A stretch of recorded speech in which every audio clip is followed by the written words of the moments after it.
Eh bien, bonjour à toutes et à tous. Merci d'être avec nous. Et voilà, nous y sommes. Ce sont les 10 ans du Rent. Nous allons fêter les 10 ans du Rent. On va vous proposer, comme on l'a fait chaque année, des journaux. Il y en aura 3 pendant ces 2 jours. Et je suis accompagné pour les animer avec Bérénice de Villefloriot. Comment ça va, Bérénice? Bonjour, ça va très très bien. Ravie d'être ici, ravie d'être présente pour ces 2 jours. Et justement, on commence avec ce JT avec des invités de prestige. Absolument. Et on pouvait pas ne pas démarrer d'ailleurs avec celui qui a développé ce salon, qui l'a amené au top aujourd'hui. Il est le directeur du Rent. C'est Stéphane Scarella qui est avec nous. Salut Stéphane. Bonjour tout le monde. Et nous sommes accompagnés de 2 personnes, 2 invités et eux. Alors tout d'abord, Laurence Battle, bonjour. Bonjour. Vous êtes la présidente de Foncia ADB, donc administrateur de biens, et Sandra Viricel, bonjour. Bonjour. Vous êtes agent immobilier, mais aussi animatrice sur M6, puisqu'on peut vous retrouver dans Recherche appartement ou maison. Tout à fait. Alors on est ravis de vous recevoir pour cette ouverture. Alors Stéphane, c'est pas n'importe quelle édition, le Rent fête ses 10 ans.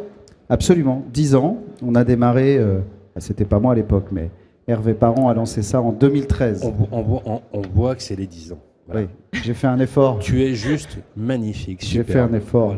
Voilà. Non, c'est 10 ans, c'est important, parce que 10 ans, c'est toujours un cap. Et puis c'est aussi l'occasion pour nous, sur cette édition en tout cas, de faire un bilan de ce qu'est la PropTech 10 ans après.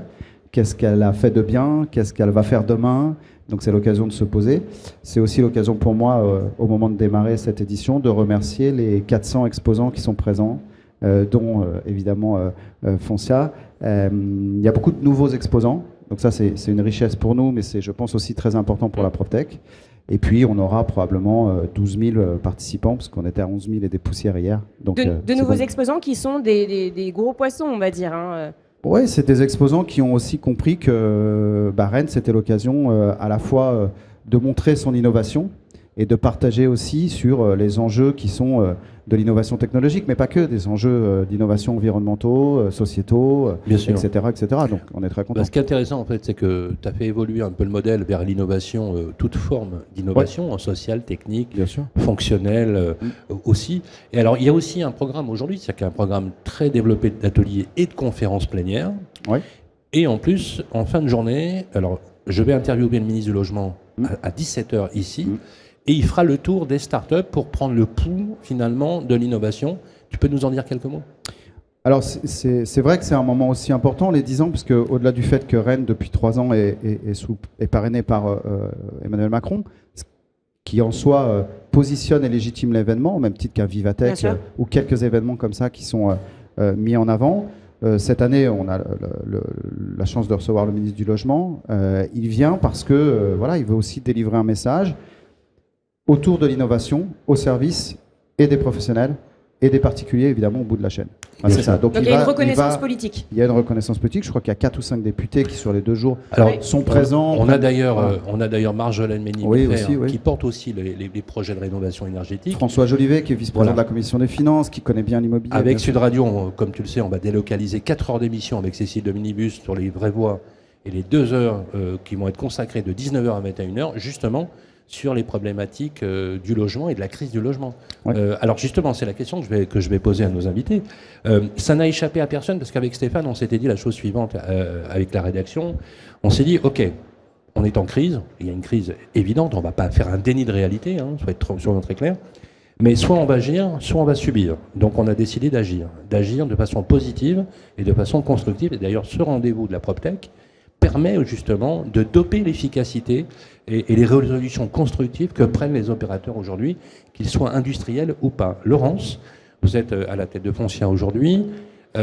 Comment vous interprétez les signaux, bien que vous soyez sur un modèle dans lequel finalement on va dire que l'impact de la crise, on ne va pas dire connaît pas chez Foncia, mais quand même, comment vous l'interprétez? Quel message vous souhaiteriez faire passer?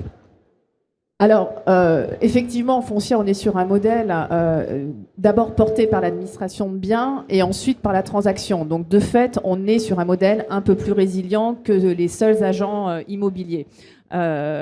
Et pour autant, être dans ces moments de tensions, de crises, sont aussi des opportunités finalement assez exceptionnelles pour accélérer notre réinvention, accélérer la transformation en interne de l'entreprise. Et puis aussi accélérer, quand on parle crise du logement, on parle aussi risque de sortir un certain nombre de logements du parc locatif avec la rénovation énergétique. Avec la loi climat et résilience. Exactement. Et donc c'est aussi accélérer pour nous la prise de conscience de nos clients et accompagner nos clients dans la mise à niveau de leur parc immobilier pour éviter au maximum cette crise du logement et leur permettre de continuer à valoriser leur patrimoine. Donc justement, Bérénice. booster les innovations, ça fait partie de votre stratégie. C'est pourquoi vous êtes présente pour la première fois au RENT cette année ?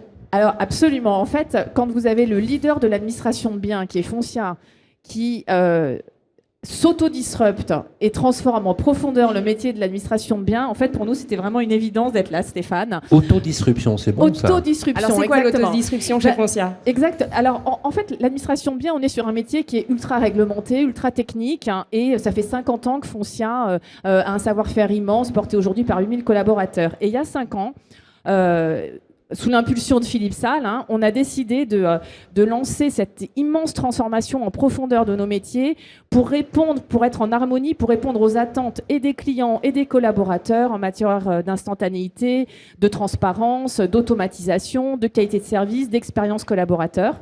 Et donc, on a investi ces dernières années plus de 60 millions d'euros dans la digitalisation complète de nos métiers.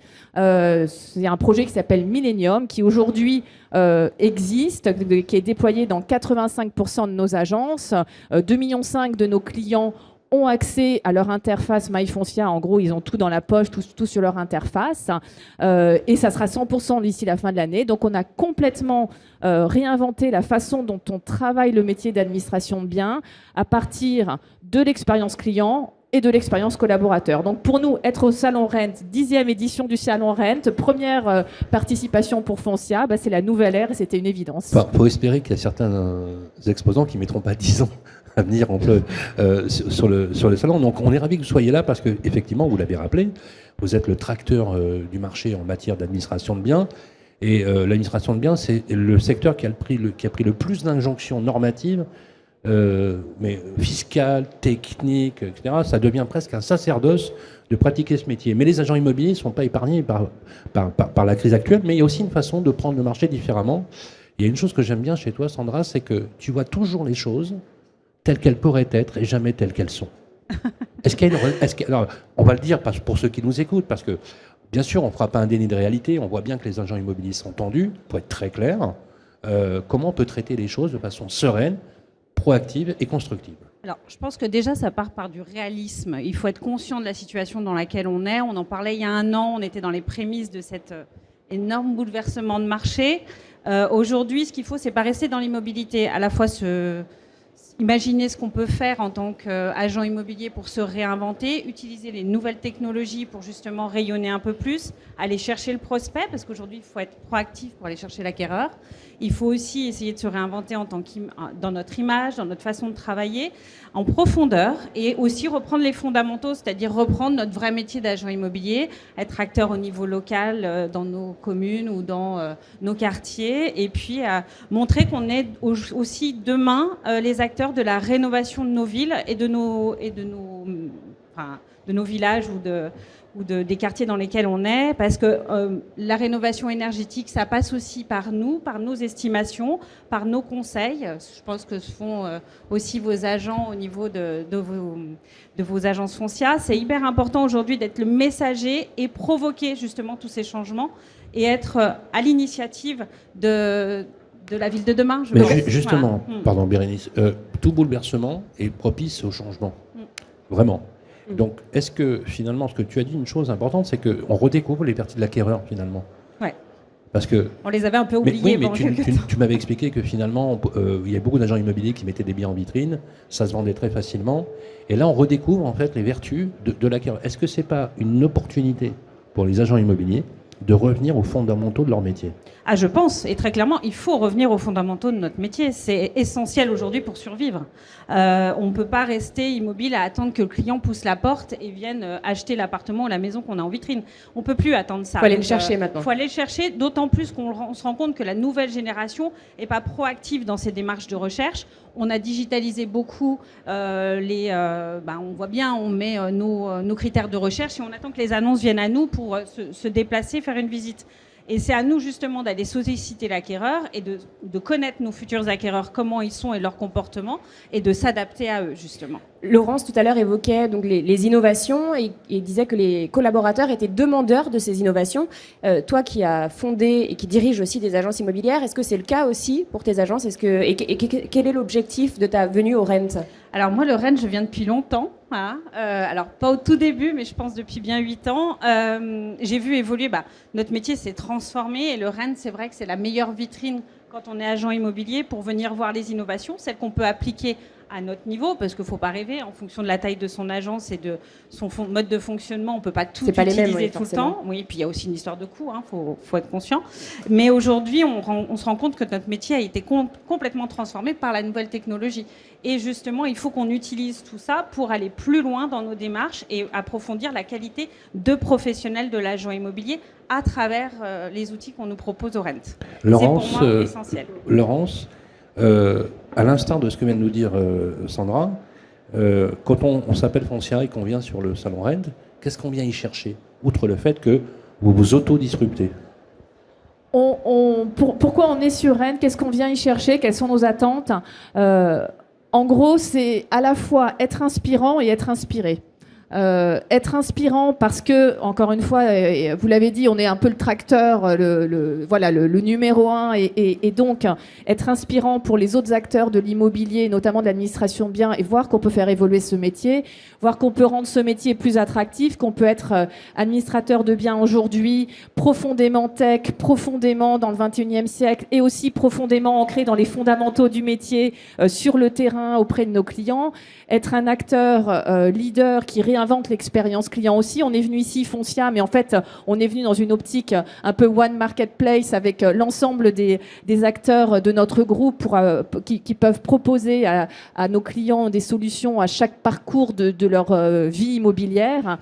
Et puis être inspirant parce qu'on est hyper engagé sur la réno énergétique, qui est le chantier des 10 prochaines années dans le résidentiel et dans l'ancien, et que c'est vraiment quelque chose, on a une capacité d'influencer sur 1% des gaz à effet de serre avec le parc immobilier que l'on gère pour le compte de nos clients.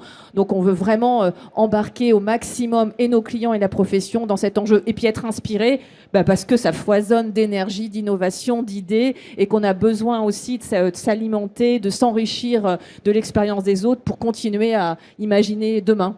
Il y a le village des startups. Est-ce que vous avez prévu d'y faire un tour, justement? Oui, bien sûr. Je vais faire un tour partout et aussi au village des startups, bien sûr. Sandra, j'imagine que toi aussi? Ah oui, c'est le tour incontournable parce que c'est là où on voit germer les innovations puis qui sont aujourd'hui applicables.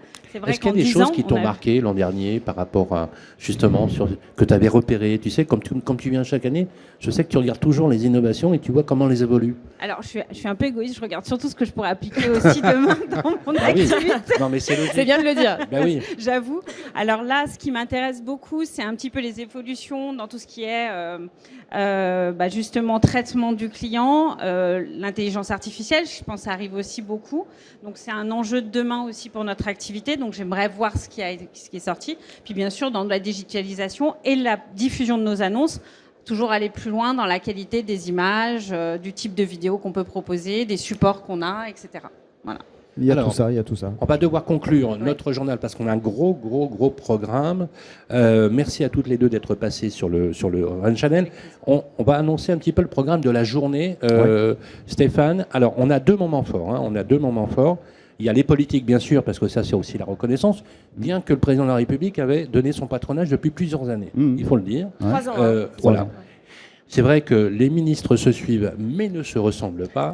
Voilà, Monsieur Klein avait décliné l'invitation et on a Patrice Vergrit qui semblerait être un ministre proactif et qui n'a pas hésité à venir. C'est ça.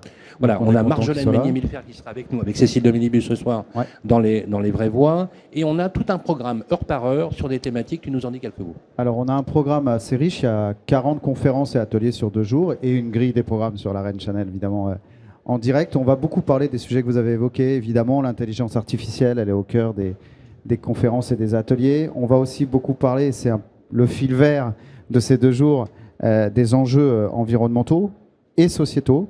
Rent a fait son bilan carbone et on va parler de ces sujets-là, évidemment, dès la conférence d'ouverture.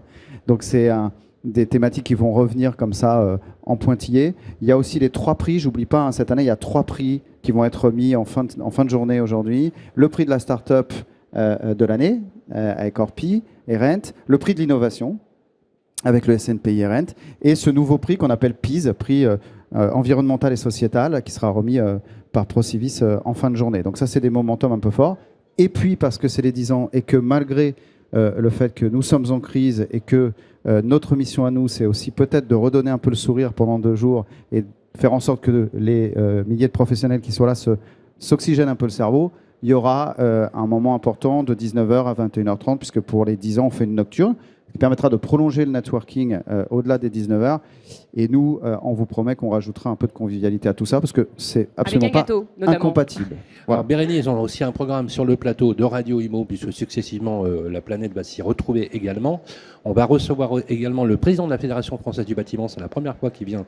Il sera demain à 11h30, Olivier Saleron, avec Yannick Borde dans l'immobilier sans compromis. Ouais. L'immobilier dans le bon sens avec Procivis, devenu un acteur d'ailleurs très important, multimétier, ça c'est un sujet important. On a des conférences plénières, on en a une sur la PropTech et l'immobilier que je vais animer à 17h30 avec le patron de Nexity, directeur général du pôle résidentiel Stéphane Dallier. Il y aura également Loïc Quentin de la FNIM, parce que tu as invité les patrons de syndicats. Oui, ils sont tous Et on là, a le président de French évidemment. PropTech France, Bien sûr. Pierre Leroy, qui va justement participer à cet atelier sur comment les PropTech vont-elles sauver l'immobilier. C'est un peu un titre de journaliste, mais c'est vrai qu'on pose la problématique aujourd'hui du métier pour revenir aux fondamentaux. Une chose est sûre, c'est que, et je vais conclure là-dessus, sur les 20 dernières années, quand on prend la crête des agents immobiliers qui ont résisté aux crises, on s'aperçoit que c'est les meilleurs professionnels qui résistent. Donc finalement, revenir aux fondamentaux, c'est aussi retrouver la noblesse du métier. Et Dieu sait qu'à l'heure où on veut déréguler, il était temps qu'on le fasse, n'est-ce pas, hein? Tout à fait. Merci Laurence Bat. Merci beaucoup. Merci beaucoup. Voilà, président de Foncia Merci. Administration de Biens, Sandra Viricel, pour Sandra Viricel Merci Immobilier, qu'on retrouve sur M6, bien évidemment. Et Bérénice, on va se retrouver tout à l'heure avec notre ami Stéphane. À tout à l'heure.